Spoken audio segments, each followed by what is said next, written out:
আসসালামু আলাইকুম। এটা হচ্ছে কুমিল্লা জেলা বুড়িচং থানা নিমসার সংলগ্ন বাজারের সাথে। কালো প্যান্ট আর লাল গেঞ্জি একটা ছেলে 10 থেকে 11 বছর হবে আনুমানিক, হাত ভাঙ্গা, মাথায় গলায় পেঁচানো একটা গামছা আছে।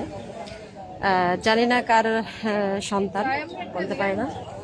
এই জন্য আসলে আমার এখানে লাইভে আসা।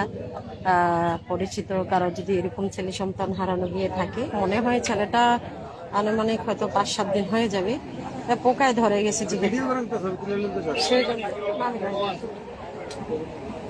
সেই জন্য আর কি, পোকায়ও ধরে গেছে, কিন্তু তার হয়তো ড্রেস দেখে তাকে মানে চেনার হয়তো উপায় আছে, যাদের মানে স্বজন তারা বলতে পারবেন কি, আমরা বলতে পারবো না আসলে। এটা হলো যে যেখান থেকে থাকো একটু লাইভটা শেয়ার করে দিবা। আর আমার মনে হয়